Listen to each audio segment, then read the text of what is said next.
Keto diet meal plan strategies that work.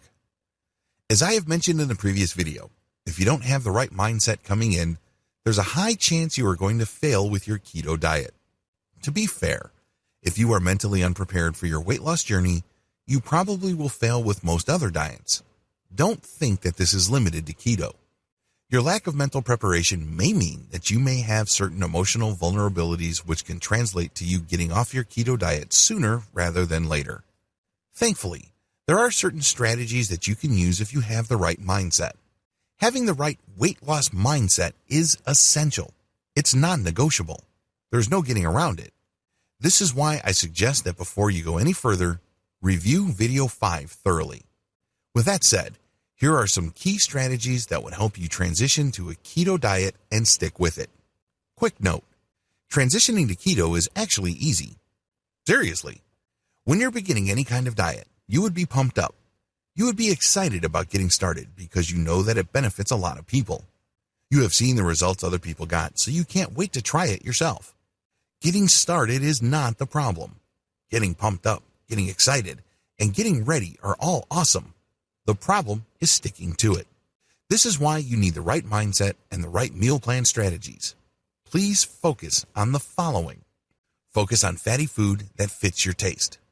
One of the most commonly recommended high-fat foods for people starting out on keto is avocado.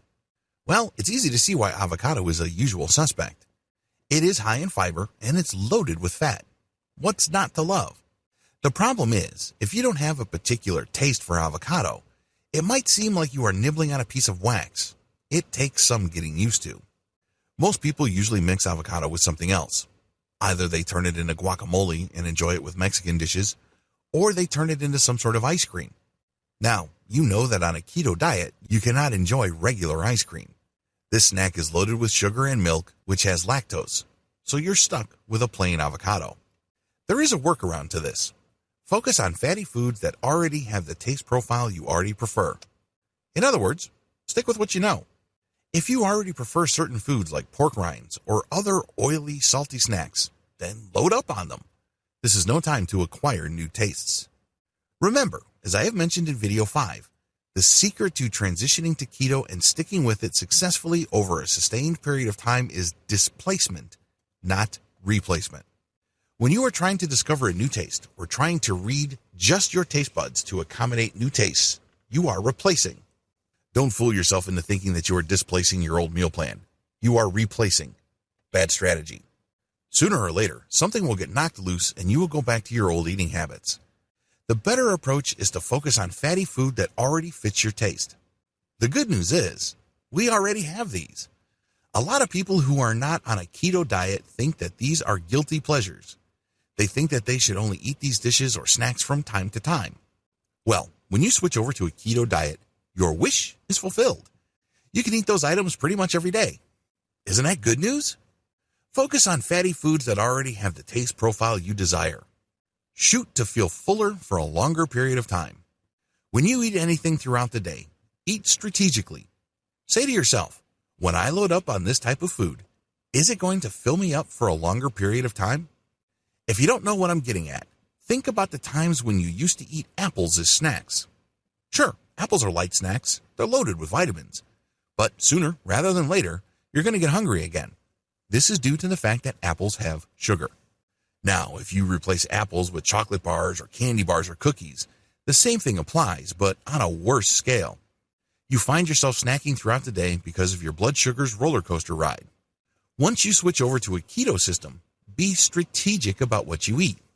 When you displace that apple with, let's say, a teaspoon of cream cheese, you feel fuller longer because the oil in your system is processed by your body differently.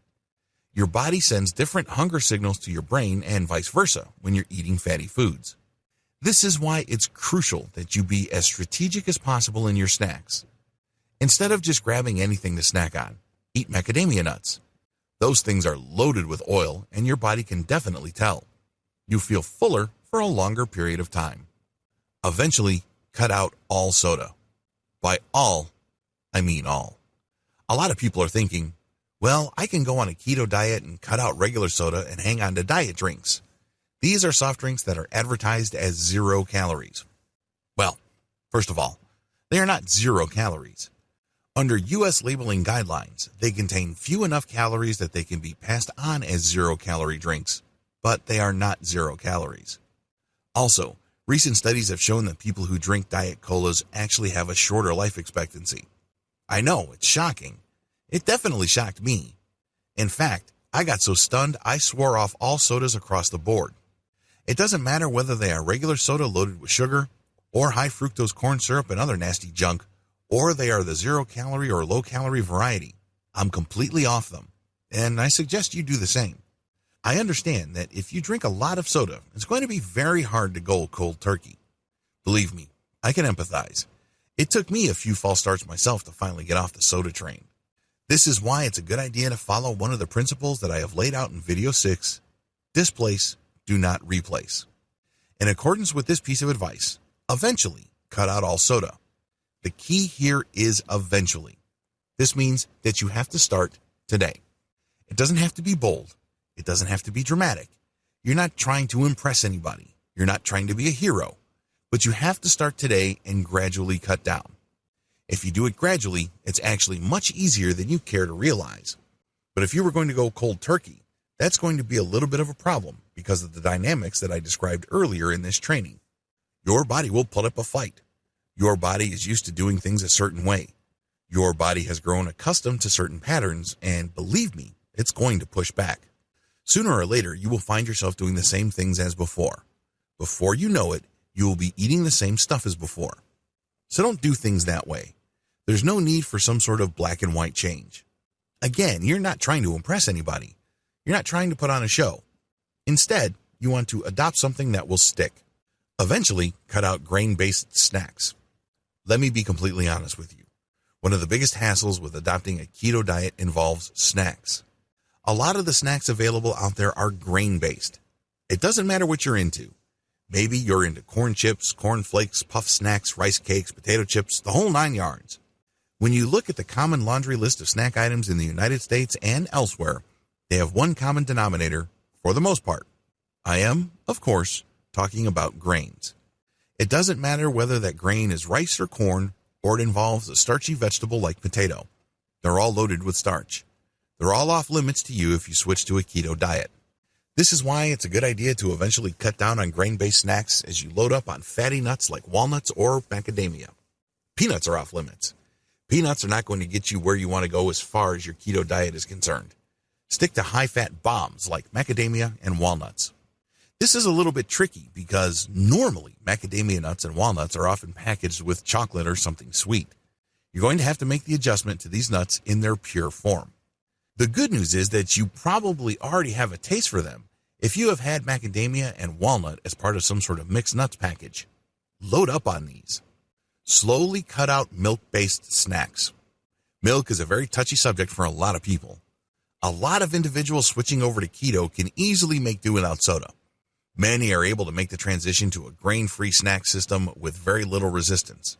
The problem is, once they try to cut out milk and dairy-based products, that's when they get a little antsy. This is why I suggest that you slowly cut down. I'm not talking about eventually. I'm not talking about a fast withdrawal system, but just slowly cut out milk-based snacks and meal items. It really all boils down to pacing yourself in line with your changing tastes. This is definitely not something that you can rush. Keep the meal plan strategies above in mind. Make sure you try all of them. If you're having a tough time with one, keep at it. Again, there's no need to be a hero. There's no need to just take one giant leap. You're not going to prove anything to anybody. What's important here is that you're able to stick to the changes that you have made. A little bit of incremental change can go a long way. Some people adjust very quickly. Others need a little bit more time. Just figure out which one you are and just stick to the plan of action. Eventually, your body will get used to it. Eventually, your taste buds will adjust.